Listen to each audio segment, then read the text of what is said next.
Hey, Ethan.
Good evening, Professor.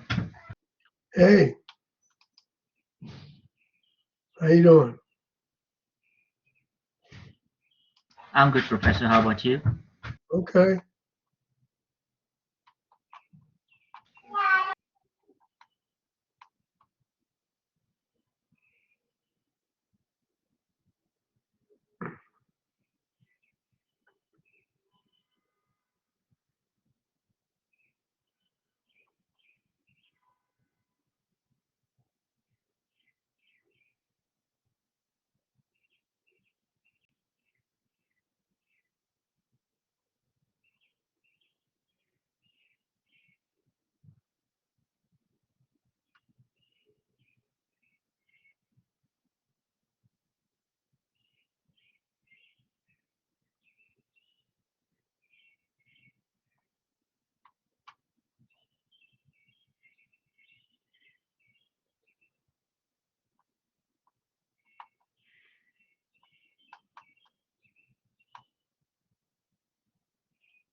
Professor, I have a question. Hold on 1 second. All right. Okay. Okay, go ahead. Yeah, go ahead. My question to you is regarding Chapter 6 course. Uh, it's open today, right? And Yes, yeah, all right. And it's gonna close on 22nd. that's right. All right. That was my question. All right. Thank you so much, Professor. Okay. Thank All you. right.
Hey, Stephen.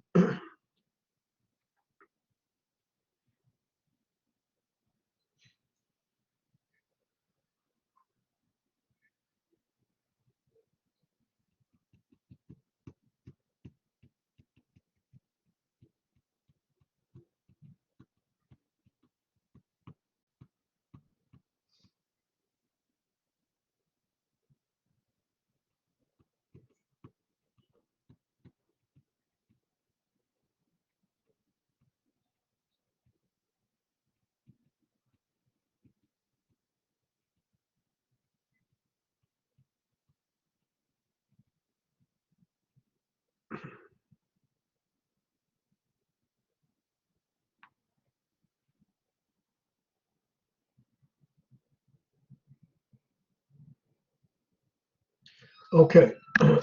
Um, hi, Rosa. I wanted to say, I wanted to say that we have about this chapter 6, 7, 8, 9. I want to add 10. I'll see.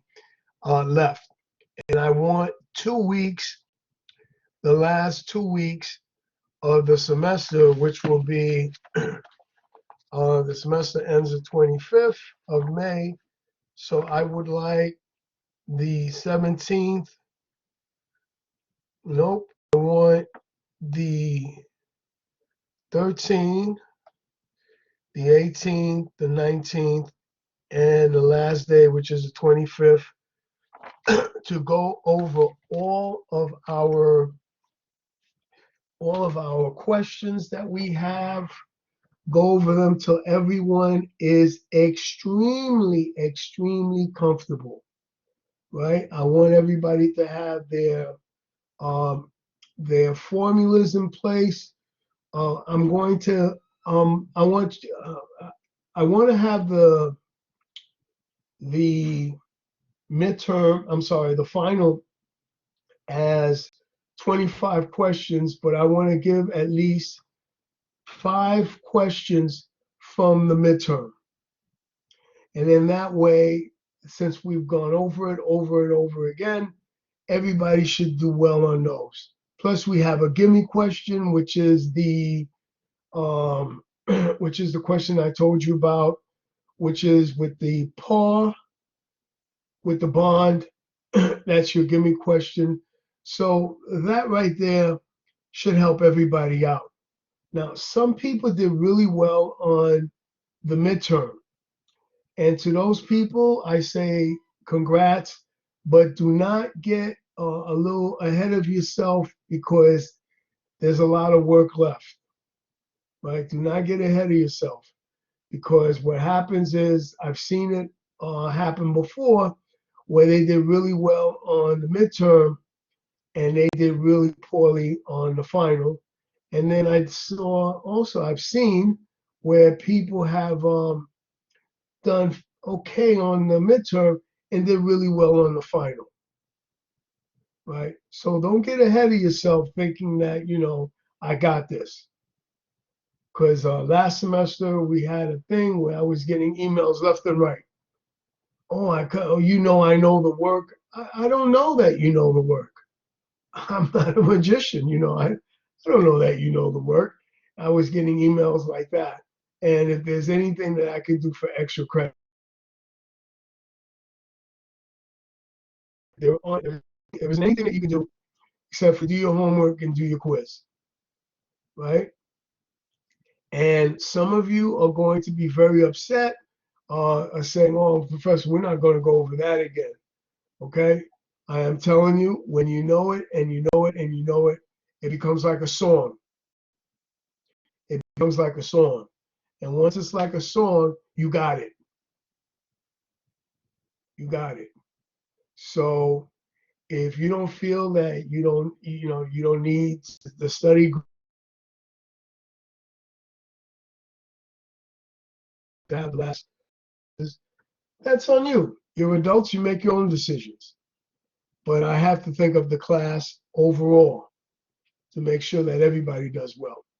Then if not, I wasn't doing my job, right? It's not just for some people, it's for everybody. So that's the way I see it. Tonight, we're going to have we're going to lecture on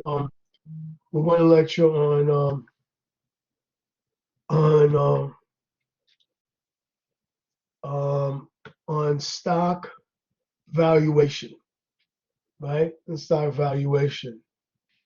And the way that works is that we're going to talk about some of the formulas, right? I don't want to bog you down and throw a lot of things on you because we still have to go over the quiz for homework 6 that was assigned, right? I just want to move a little bit further just to touch on this, and then we'll come back to stock valuation on Tuesday. But I want to touch up a little bit on it tonight so that we have an idea of what it's going to be like, right? This is like a lecture. I'm going to be reading from the book, and just pay attention to what I'm going to be saying because you're going to be seeing it, right? And the stuff that I'm going back and forth, the stuff that I cover is what you'll see on your homework and on the quiz. Stock valuation isn't hard, but it's a lot of things to a few things to remember, right? Because we have a lot of formulas. We have the bonds, we have the stock valuation, we have what's that called? The net present value. We have capital budgeting. There's a few things to remember, quite a few things. That's what I'm talking about. And it doesn't seem like much because we're doing it together. But once you're driving on your own, it's a lot to remember. Okay, so let me start on that now.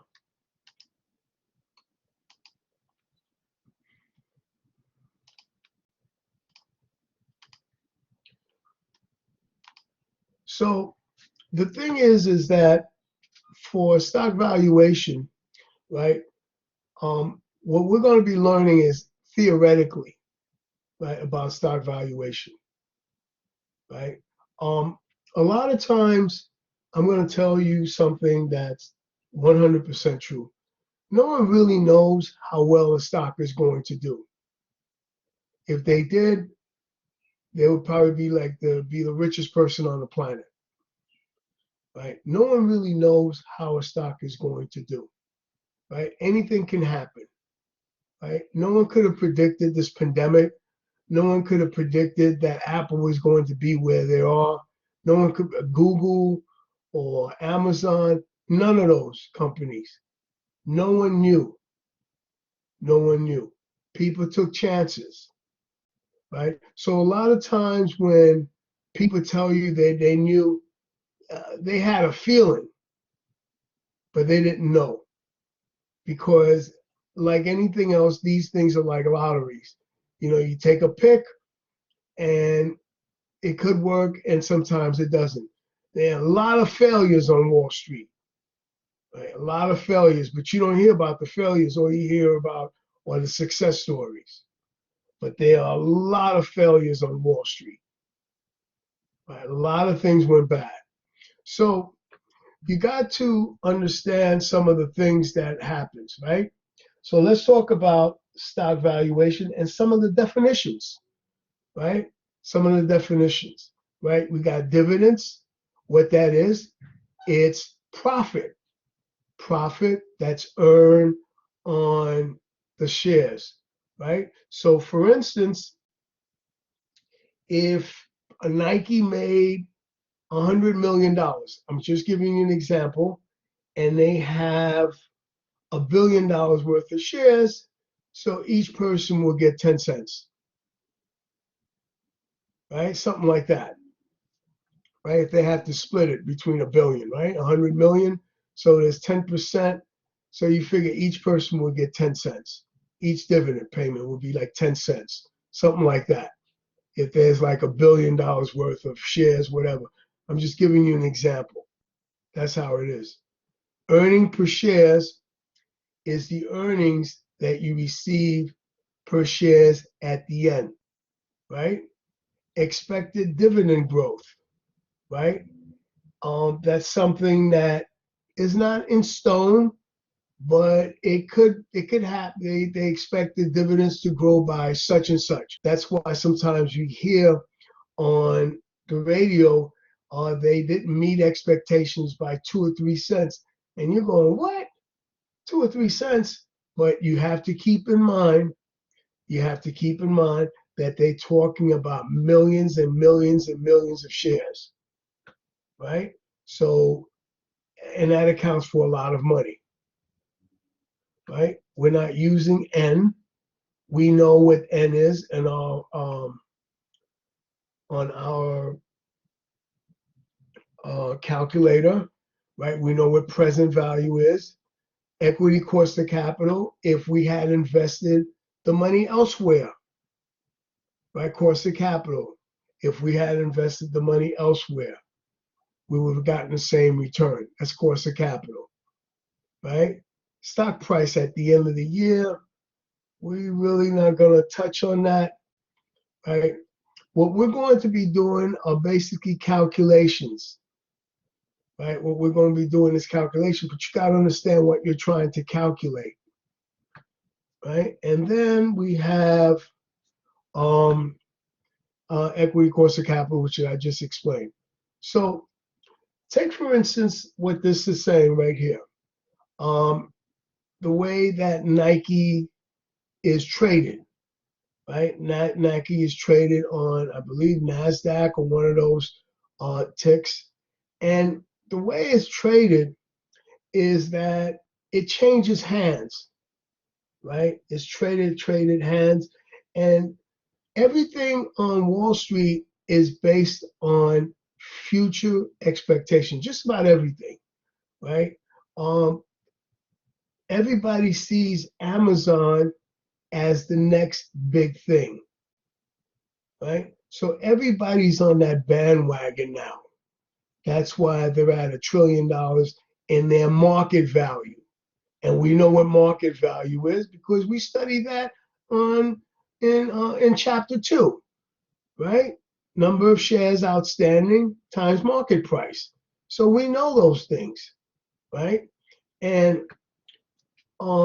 when investors, like for instance, get news like Nike got a new athlete that's just joined the group and that will increase their sales.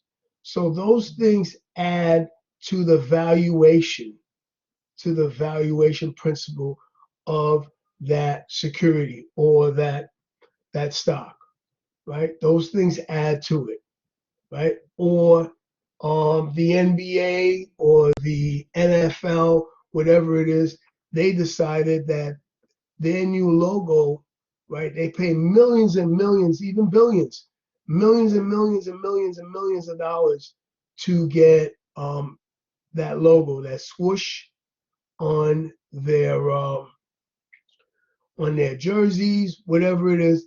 That's going to cause Nike stock to go up because people are going to be purchasing them, right? I know a young man right now who sells retro Nike sneakers and he makes a mint. The sneakers come out, they're retro, and they have Nike sneakers that sell up to $20,000. He was telling me that they only make a few of them, and it's a big market. Now you're going to laugh when I tell you this, and you're not going to believe it. When I was a kid growing up, we had two types of sneakers that were considered like the hip sneakers. Two types. We had the Converse, right? The Chuck Taylor that you guys see there, that cloth, and we had Pro Kids. And anyone who had a pair of Adidas sneakers, that was a real big deal. That was a real big deal. But as a kid, that's all we had. If you look at old basketball pictures, hold on. If you look at old basketball pictures, right, you see the guys playing with canvas sneakers. You can't understand how we didn't have, that's why they had knee injuries that were like, forget it. What was that text? I didn't see that. Tell me what that is. Go ahead. I was just Like asking, Stans. yeah, like the Adidas stands, the tennis shoes, Who, like what? the Stan Smiths for Adidas. Stan Smith came after. No, we had the three stripes. Oh, Had the three stripes, Stan Smith. Oh my God. No, those are tennis sneakers. Stan Smith is for tennis. So those were the only ones. That's all we had. That's all we had. If you look at old NBA pictures and all that, we all wore canvas sneakers. And I remember my first one, I got it for my first communion of, I'm not telling you too much, but it was $7.99 at the time, which was a lot of money at that time. So I'm dating myself. And that was like a big thing. And then I'm going to give you a little history on Nike. The guy that started Nike, a guy named Phil Knight, he started selling sneakers out of the trunk of his car. And he was called a shoe dog. There's a great book. You got to read it. It's called Shoe Dog. And it's a guy that's really into like shoes and sneakers. He used to sell a brand called Tiger, which was big when I was in high school. All the track stars had those By that time, the canvas was out, and those shoes were horrible on your feet, the Tiger shoes, right? And Phil Knight started selling sneakers out of the trunk of his car. His first employer was his sister, right? They used to send sneakers out. She used to put the stickers on them and all that. And he got a few guys involved, and they developed a pair of sneakers with the welts, with the rubber and all that. And he started that way. And then what happened was Phil started getting really big because orders were coming in. The problem Phil had, which is great, we're coming right back to this, Phil had an inventory issue. What do I mean by that?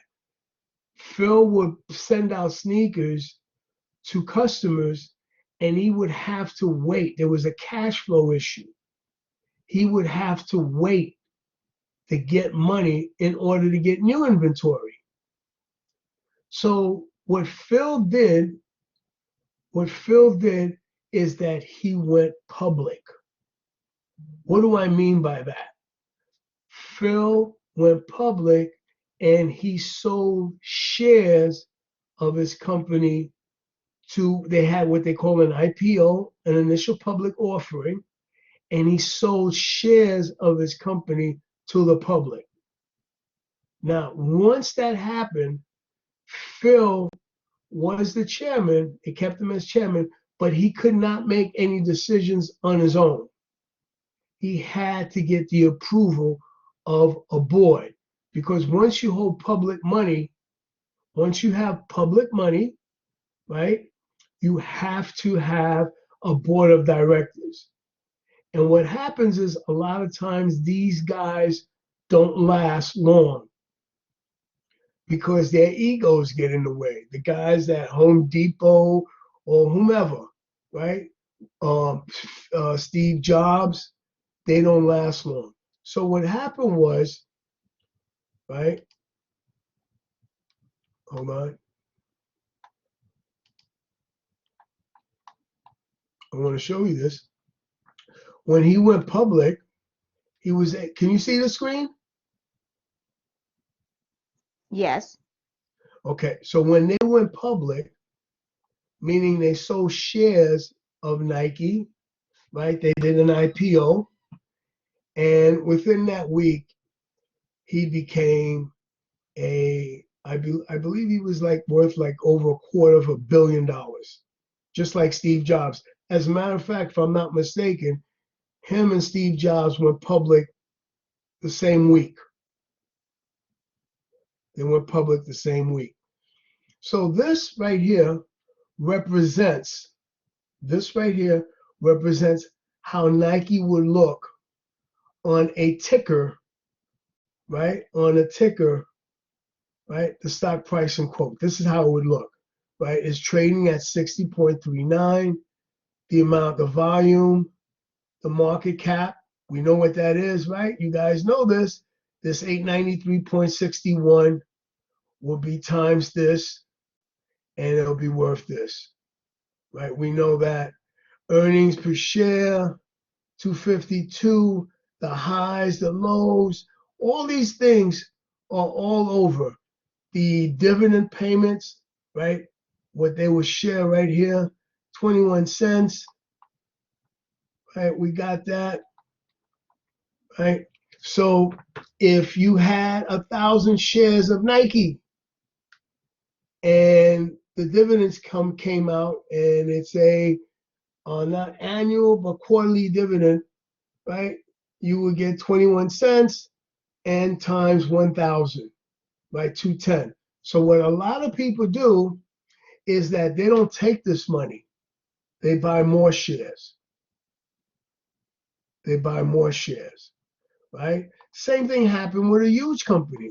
Let's say this company had 10,000 or 100,000 shares, right? At 21 cents, whatever it is that they get, they will buy stocks with it. They will buy more shares. Now, one of the things with shares, one of the things you have to understand with we're buying a share of a company, right? Which is different than buying a bond. A share is you're buying part of the corporation, right? You're buying a share of the corporation. So think of yourself as like an owner, part owner, right? When you issue bonds, you owe people money. You have outstanding loans. So before you pay yourself, you got to pay people you owe first. And whatever's left, that's what you're going to be getting. That's the difference between, we've gone over that before, just to clarify that. That's the difference between owning a share, a stock, and having a bond. And when something happens, the bond owners are online to get their money first. And whatever crumbs are left are yours. So when you read this thing right here, right, there's a lot of information here. A lot of information. It opens up 52 low, the high, the range, dividend yield, right, 21 cents. After hour trading, sometimes it's overseas. They're still trading, right? We see the market cap, right? The volume, what it opened as. All these things are right there for you to see. Now, if you were working at Citibank and you were an analyst, right? And you wanted to, they wanted you to compare the shares between Nike and Google and let's see another one, Amazon, right? You would take all these things into consideration, right? All these things into consideration, and you would say to yourself, which company is likely to be worth more in the future? Based on what? Right? Based on Nike getting new products, new athletes, right? Signing on new athletes. That's one thing for Nike.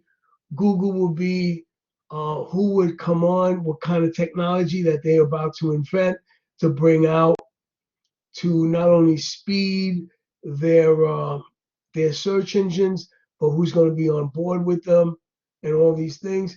And then Amazon, what other purchases are they going to make to add growth to that company, right? All of them are saying the same thing. And your job is to see which one, right? And to be really sharp is to pick a company that you think is going to grow, and it does, right? As an analyst, right? So right now, Pfizer was hot with this vaccination. I don't know where Johnson and Johnson is. Moderna, hot, right? And what's going to happen is they're going to, and those are publicly traded, they're going to come up with I'm sure, with a lot of externalities with the vaccination. We might be looking at medicine a completely different way than we do now, right? Because as they were going through this, a lot of things were being discovered, right? So all these things have to be taken into consideration. We know about this part right here. This was big because we studied this, right? About market value, earnings per share, right? Now, one of the things that I'm going to tell you guys something is about shareholders meetings, right? Shareholders meeting is basically people who own shares of the company, right? And they come in and they sometimes have a lot to say, right? But I'm going to tell you something, plain and simple. If you don't have a lot of shares, don't even bother saying anything because they're not going to listen to you. Okay? And when they say they listen to you, you can raise your hand and say that you don't like the way things are going. It's a meeting like you would have at a school or whatever, and they know who has what. Now, when Citibank, there was a guy named Prince who was the CEO, right? And Prince was at the helm when Citi was when they felt that Citi was buying toxic real estate, right? So what happened, what they did was a lot of guys from United Arab, the Emirate, right, were big owners of Citibank stock. They were big shareholders, right? That family, the Saudis and some other families there, they were big shares of Citibank holders. Well, guess what? All of a sudden, they didn't like what Prince was doing. And based on them, because they own so much shares, and you didn't want those guys cashing in, because then there would have been a serious problem. So they got rid of Prince, and they put someone else at the helm. So the voting is based on, in actuality, of how many shares you own, right? You can't own like 300 shares and you got a guy that owns like thousands and thousands and thousands. He definitely can't have the same amount of hearsay as you do, or she says you do. Right? It doesn't work like that. And that's how it works in the real world. I'm telling you. Right? You have some of these people that go in, some of these families that are very wealthy and they're well invested into those companies. And if they say something, you better believe it, they're going to listen, because the last thing they want to do is have those people cash in their shares. Then your companies start losing value because you have to raise capital to pay these people, right?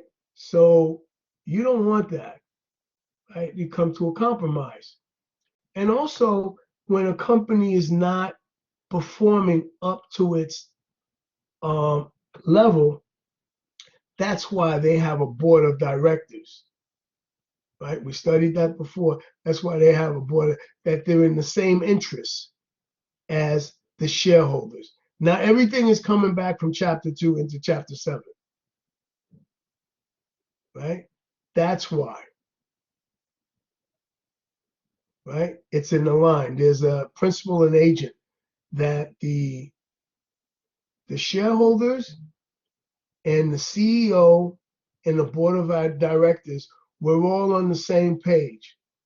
And that's to make the shareholders money, maximizing our profit. That's what it's all about, right? Now, another thing that happens is they have, of course, if you're a shareholder, they say they have annual meetings. They have the proxy, which is like a vote. And again, I tell you, if you're not a big shareholder, don't even bother. Don't even bother. I remember in 1994 I saw President Trump inside the Citibank building. Him and not Melania, the one of his wives, the second one, and she had a baby with her, and it's the young woman now who's about 27 years old, his daughter. And they came to a meeting, and he came at the board meeting. At the board meeting, he wanted to borrow money. He wanted to borrow money. He wanted to present a case to the shareholders so they can vote on it, so he could build condos on Governor Island. And they told him no, because he had already owed Citibank money. True story. True story. John Reed told them no, that they voted and the shareholders, and they said no. The board voted, they said no because he owes us money already. He wanted to build condominiums on Governor Island, right there off Manhattan. Then, switching back to what we were talking about, you have what they call preferred stocks, right? So if those work this way, the preferred stock is due to receive dividends on a, let's say, quarterly basis, which is every 3 months. And if something happens, they were not able to pay the dividend, right? They have to pay the preferred.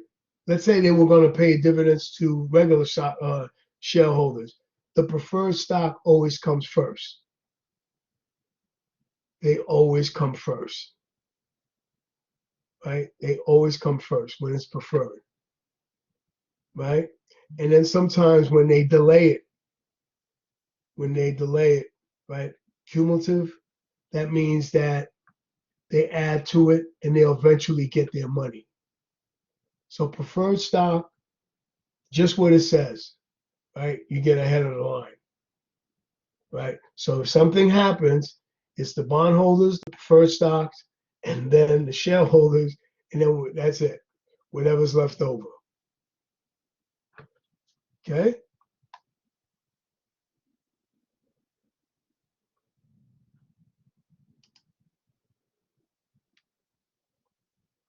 Talked about how they're moved, how it's traded.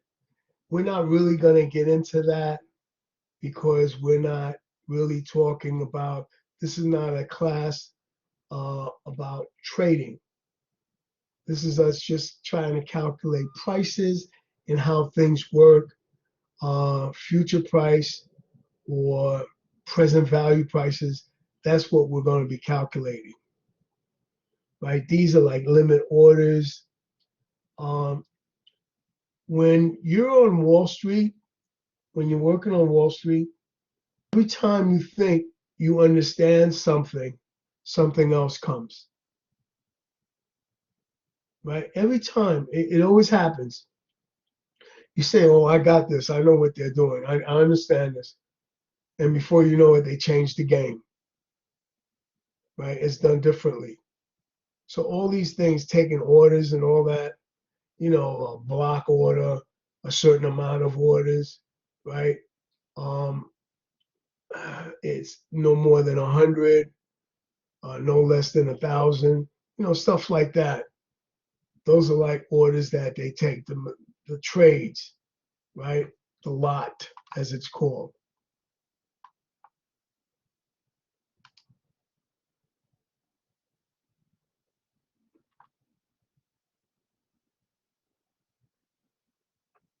Now, this is what we're going to be doing, right?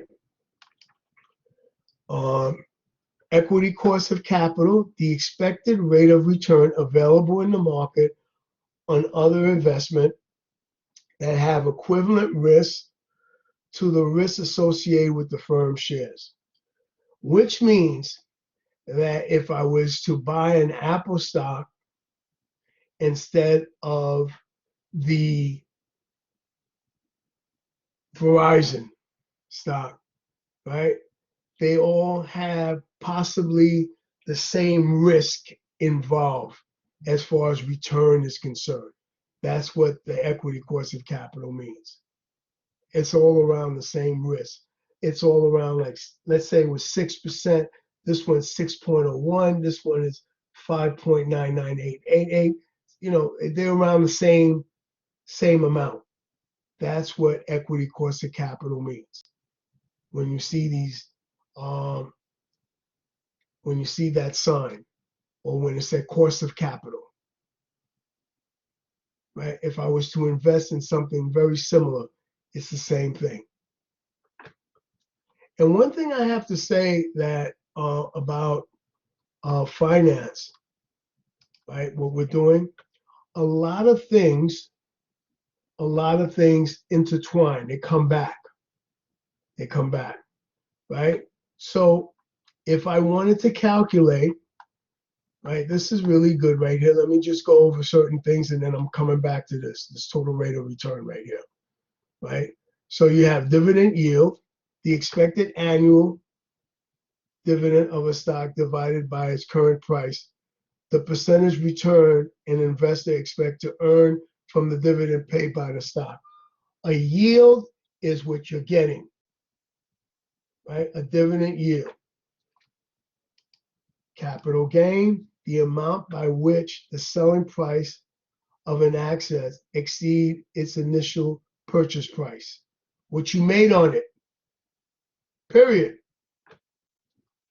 right? Capital gain rate, an expression of capital gain as a percentage of the initial price of the asset, right?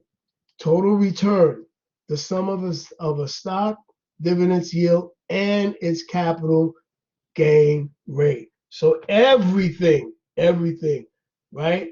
You got the dividend, and you have the dividend, the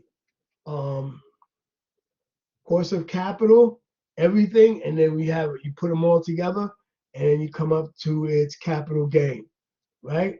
So here, in this one, will be the price, right? You want to price this, so you know dividend for 1 year, plus the price for 1 year, and the rate of return, right? Will give you the present value of the stock,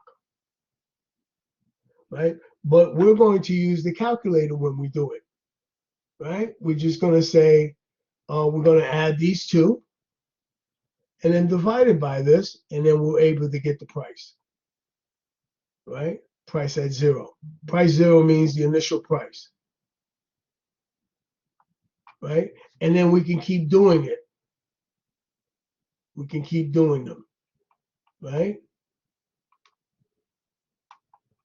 So for instance, look at this. And just look at it.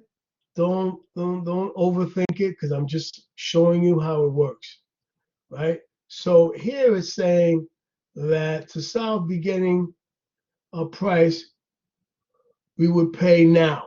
PO means now, right? Zero day. Nothing changes when you see them, because you recognize these, you see these little symbols that give you like a hint, right?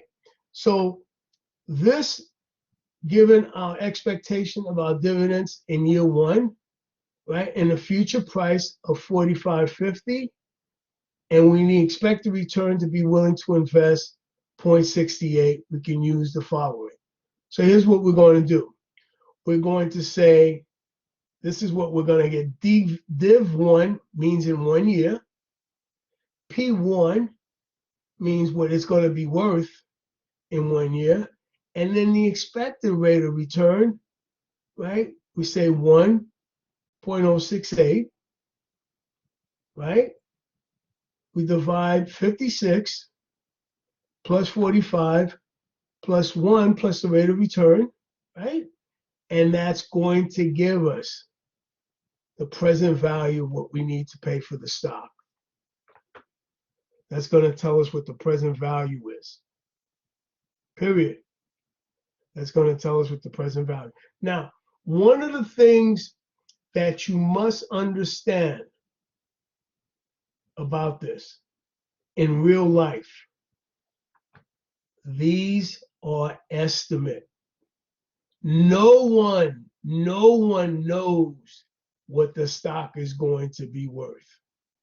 No one knows what the dividend payment is going to be. No one knows that. Because if they did, they would be like the richest forget it. If they can make this prediction, right? These are all in theory. This is all in theory, right? This is all in theory. No one knows this. Nobody. I don't care what anybody tells me. right? A lot of times too on Wall Street, there's a lot of collusion. There's a lot of collusion, a lot of BS artists, right? And they tell you all these things. There's a lot of collusion that goes on, right? A lot of collusions, right? When they know a stock price, this and that, when they know that such and such is going to take over and they should buy that stock, right? There's a lot of collusion going on Wall Street, right? And nothing's a secret on Wall Street. By the time they see everybody going to Amazon, Amazon's already selling at a higher price. And also remember those guys at these large firms, right? They have these super, super high warp speed computers, right? So the one you have at home, it's seconds faster. And seconds on Wall Street can mean the difference between making it or breaking it. Okay? Now let's get back to this. So now we want to see what the dividend yield is, what the dividend is given back, right? The yield, right? So the dividend is given back, you say 56 divided by the present value of the stock, right? So the expected, right here, the dividend yield is 1.30. The expected capital gain is 45 minus 50, 45.50 minus 43.17. So it's 237 per share. This is what it has grown as, right? And then you divide that by 4313, which is the present value, which is 5.50. Then you add them together, which is equal to equity cost of capital, the return of being paid on investment equivalent to risk to longs, right? So that means that if we were to invest it in something else, right, that rather than invest elsewhere, this is what it is, 6.80. We're going to see one of those equations in one of our homeworks, because I always put that one in there, right, for you to understand, right? Once you start understanding these right here, right, if you want to know if I know what the equity and the yield is paying out, I can figure out the price. I can figure out the price. And this has grown, right? This has grown from 43.13 to 45. So these are earnings per share, right?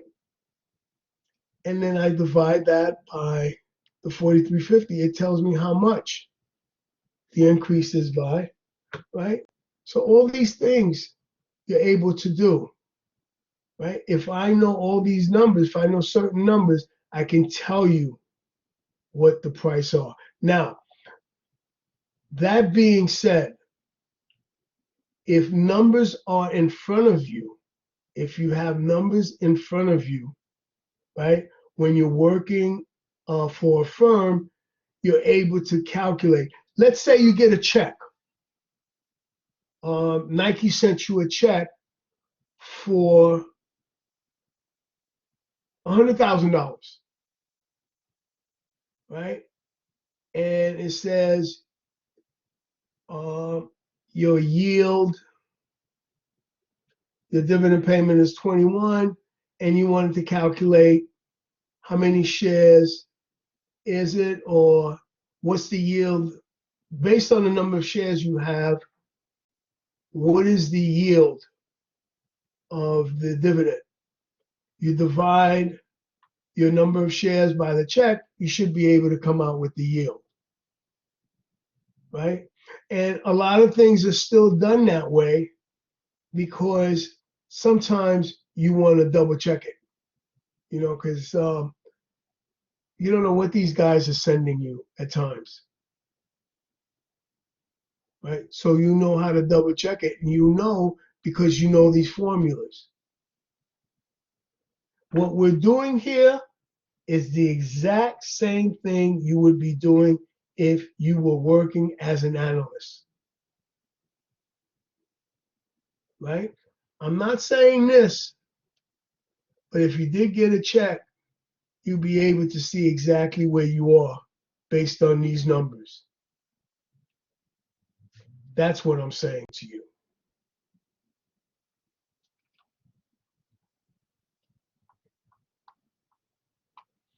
So it goes back to the same thing that we were doing, the future price, right?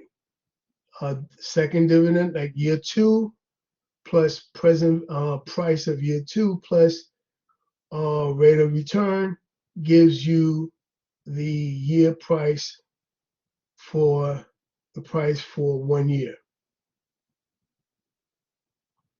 Price for 1 year. It's the same principle, right? Same principle. If we were to do this on the calculator, right, we would do the same thing. We would add the dividend. We would go in, we would say n equals 2, right? N equals 2, and RY equals this amount right here, whatever this is, the rate of return, right? Future value would be this, and then we will compute for present value. And then we will come out with it. We're going to use the calculator for whatever we're going to calculate to avoid making mistakes. Because once you start doing this, right, without the calculator, you're going to have mistakes. You're going to make errors. Plain and simple. I've seen it too many times. Right? And there's a lot to remember, class. It's a lot to remember.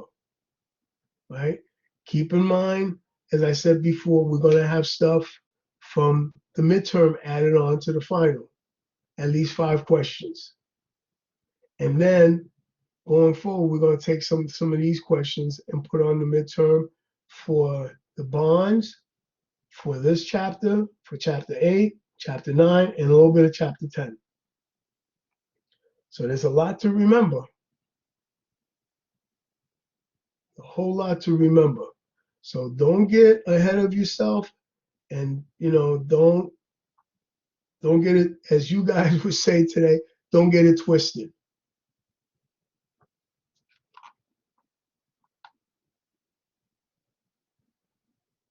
Now all these formulas, we won't be using these right here. We're not doing the dividend discount model equations. We're not doing that. We will be doing stuff like this though. This, of course, constant growth. Same thing we've done before. If we calculate the dividend for 1 year plus the rate minus the growth, same perpetuity formula. Constant growth of dividend, right? We'll calculate the price, right? Same thing. These are like in theory, right? So here you have it right here, right? We have a dividend of $2.30, a rate of 7%, and we have a growth rate of 2%, right? So we just plug in the numbers, right? We say 230 divided by 0.05,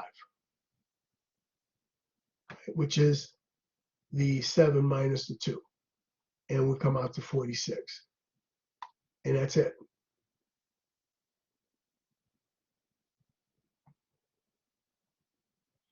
That's it. You're going to see stuff like this. This This is what I'm trying to explain. This is what we'll see, right? So a model for valuing stock by viewing its dividend and the constant growth of perpetuity. Nothing new. We've used this before, previously, and it's back. But now we're using it not to calculate college endowment. Now this is to calculate the growth, right, of a stock, right? That's all it is.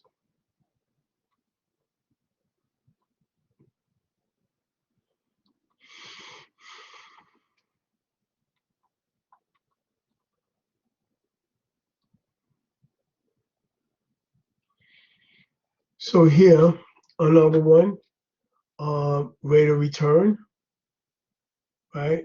So we're going to say dividend,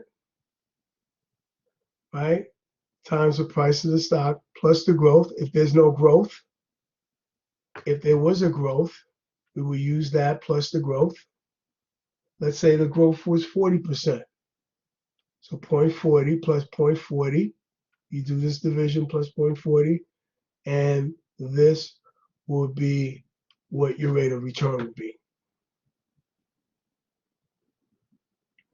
Believe me, it's new, but you know, as I always tell you, we'll get through this together. And we will. We will.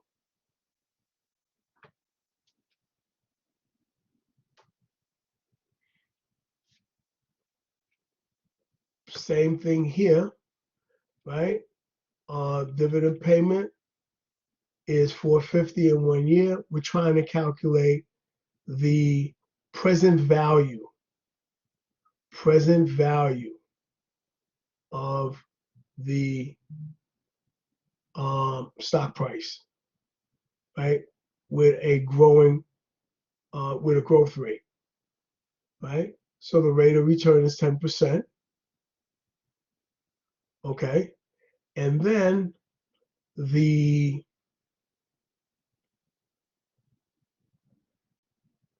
growth rate is 0.03. So you subtract that 0.10 from 0.03, which is 7. 450 divided by 0.07, 64.29.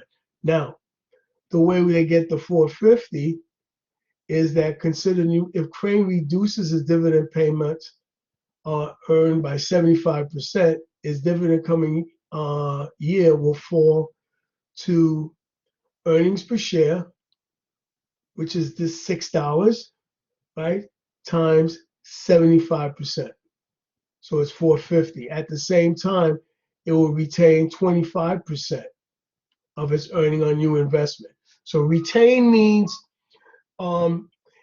what happens a lot of times when they retain, right, is to make the company grow when things are retained. So for instance, if a stock was going to pay out $100 in dividends, they retain 25%. So you're only going to get $75. They retain 25%, $25, so that they can buy a new factory to make, so they have more profit, right? That happens. See, it says right here, retention rate times return on new investment. That happens all the time. That happens all the time, right? Where they retain money. Sometimes it's a good idea. Just listen to what I'm saying. And sometimes it's a bad idea. They might predict the share of the stock will go up. And when you do the math, you notice that it's a bad investment because the price of the shares have gone down instead of up. So it's not a good investment when you're doing these calculations. We're going to have that also on one of our homework assignments and quiz. But you're going to learn how to do it. All of us are going to, you're going to learn how to do it.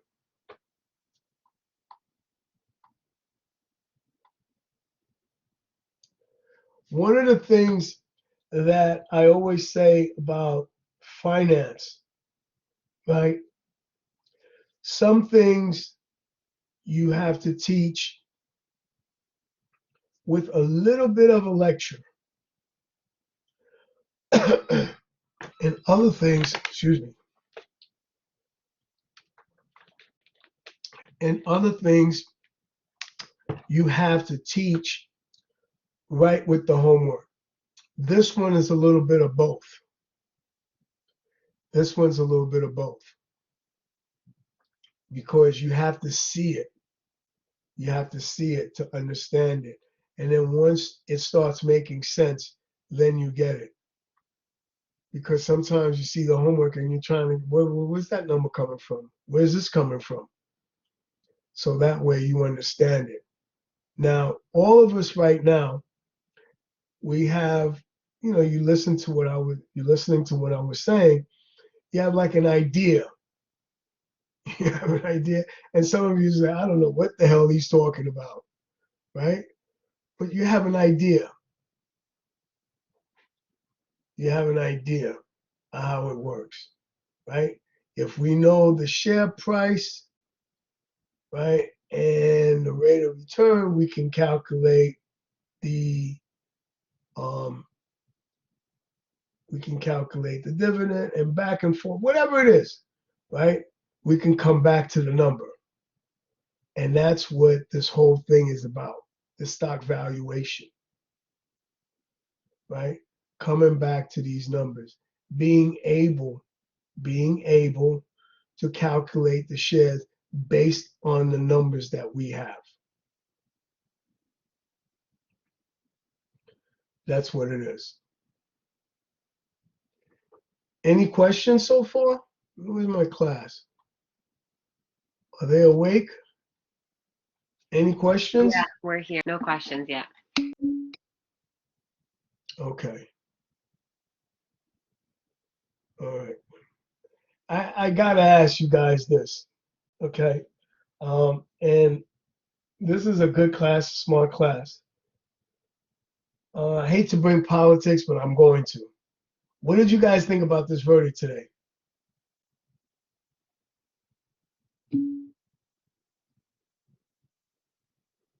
Anybody else? I'm happy. Okay. So no one else has anything to say. Okay.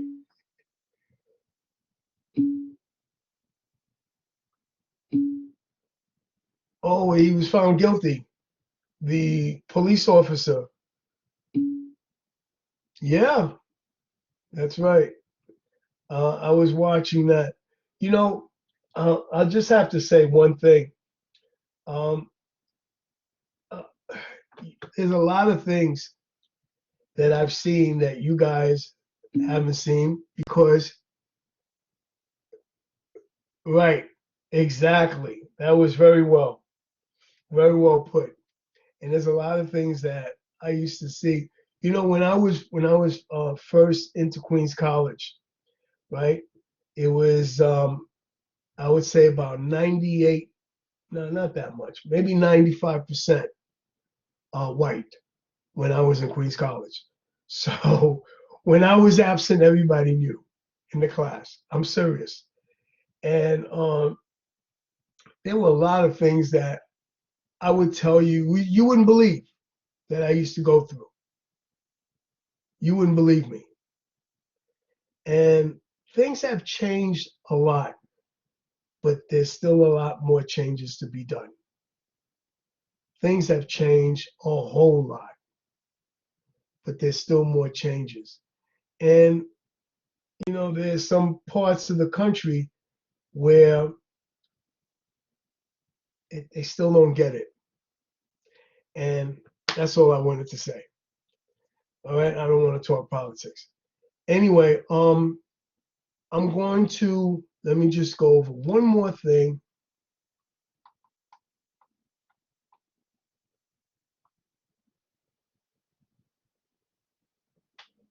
We're not going to be doing that.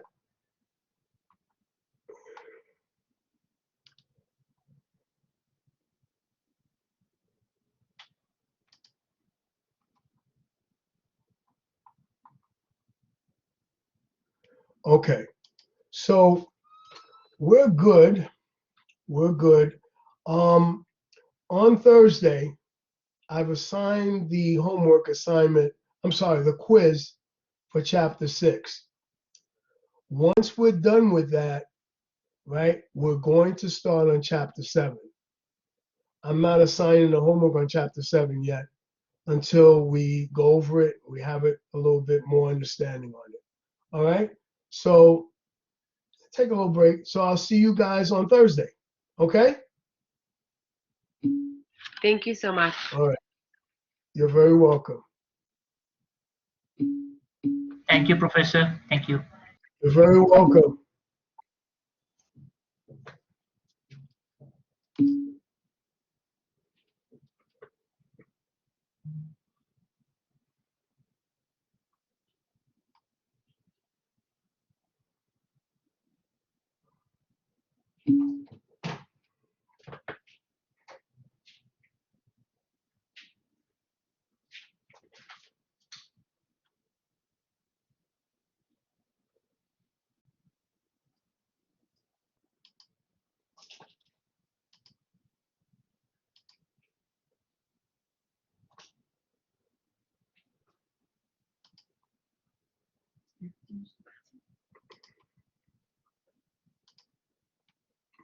My back is shot.